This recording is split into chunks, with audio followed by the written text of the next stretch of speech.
High inflation hit the West. The United States, Europe and Canada suffer from inflation, the highest in 40 years. Experts and politicians tell you that this inflation is just for a while, that it's already peaking and it's transitory. If something is transitory, it will not leave behind it permanently or very persistently higher inflation. And if you just wait a few weeks or months, inflation will be over by magic and will be back to normal. My name is Vitaly, I am an economist, and in this video you will learn why high inflation is here to stay, why it will last for a long time, and why high inflation is the new normal.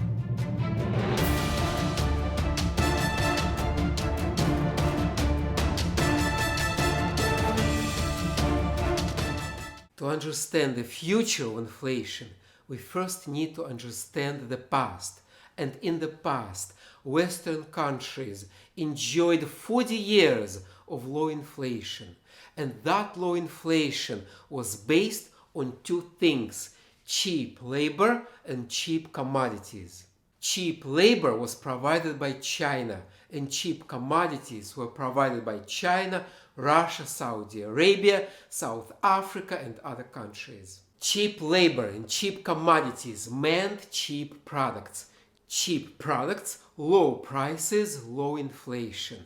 And low inflation meant that rich countries could print money with impunity, with no consequences. And print money they did.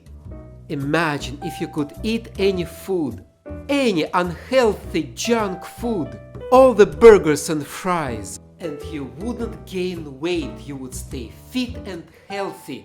That would be wonderful, wouldn't it? That was the Western world. Western countries printed dollars and euros. They spent their own money and they borrowed other nations' money, and prices didn't rise. Prices didn't rise because cheap labor and cheap resources from China and Russia kept prices low, kept inflation low. That was the golden age. That was the age of low inflation. And by the way, how did the rich countries use this golden opportunity? How did they use this age of low inflation?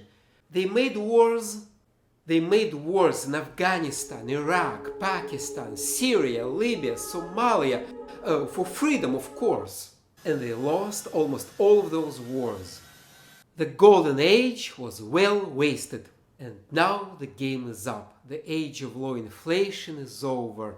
Welcome to the age of rising prices, the age of high and persistent inflation.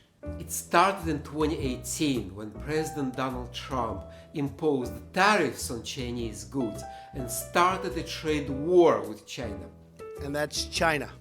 And Joe Biden continues Trump policies. He keeps tariffs on Chinese goods and he's about to impose sanctions against China. Joe Biden is the best Trump. In 2020, the pandemic cut supplies, especially supplies from China. In 2021, there was a supply chain crisis when shipping companies couldn't cope with the surging demand. They couldn't deliver their cargoes on time. And the year 2022, there's a war in Ukraine and the energy crisis. And as if the tariffs, the pandemic, the supply chain crisis were not enough, Western countries are now breaking supply lines deliberately. They're imposing sanctions on Russia and China.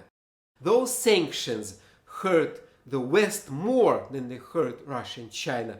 But it's politics, it's for freedom. Supply chains are broken, and they are broken forever. There is no going back. This was our world.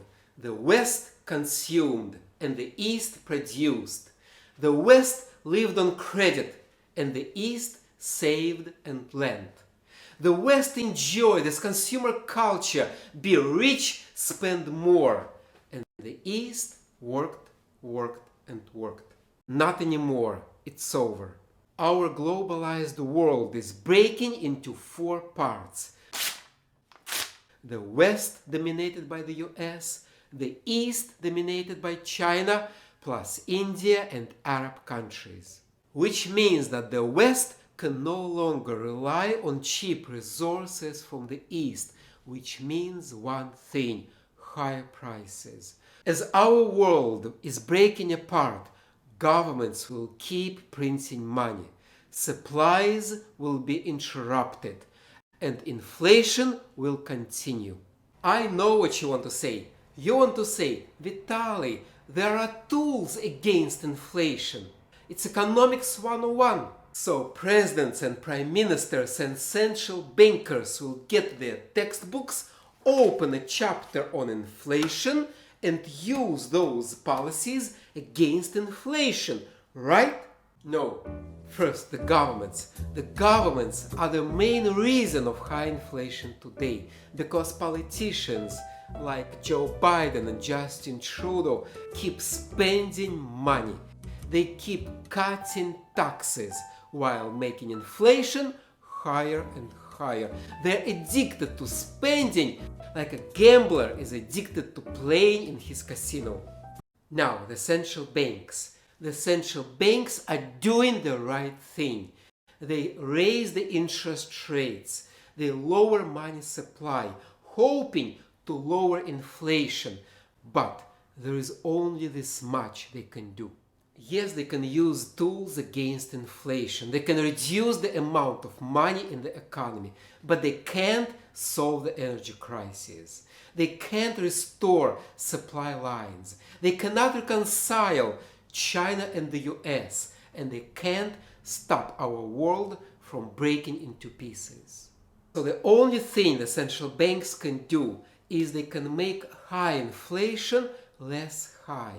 They can soften the blow, but they can't stop inflation.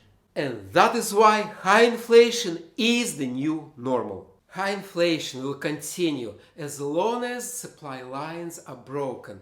In economics, we call it a supply shock, a sudden event that hurts supplies. And supply shocks cause high inflation and a recession.